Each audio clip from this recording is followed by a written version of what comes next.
Hi everyone, আমি লীরা আবারও চলে আসলাম স্যাটারডে ব্লগ নিয়ে। এটা হচ্ছে আমার স্যাটারডেতে আপনার মর্নিং ব্রেকফাস্ট। এমনিতে ওয়ার্কিং ডেতে আমি ব্রেকফাস্ট বলতে শুধু চা আর সাথে টোস্ট, এটাই আমার ব্রেকফাস্ট।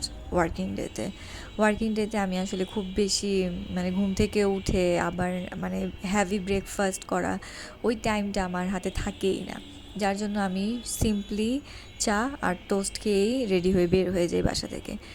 বাট অফ ডেতে আমার আম্মু সবসময় ট্রাই করে আমাকে নাস্তা বাসায় বানিয়ে খাওয়ানোর। ফ্রাইডেতে আমরা এভাবে বাইরের নাস্তা খাই, কিন্তু স্যাটারডেতে আমরা বাসার নাস্তাটাই খাই। আজকে আম্মু বানিয়েছে আপনার রুটি আর তার সাথে হচ্ছে আলু ভাজি। আলু ভাজিটা অবশ্য আমার ফেভারিট না, আম্মুর ফেভারিট যেটা সেটা আম্মু মাঝে মাঝে ইচ্ছা করেই রান্না করে। দেন হচ্ছে সেমাইটা, এটা খুবই ইয়াম্মি একটা সেমাই ছিল। আর ওপর আম্মু অনেকগুলো ড্রাই ফ্রুট দিয়ে দিচ্ছিল, খেতে আরও বেশি ইয়াম্মি লাগতেছিল।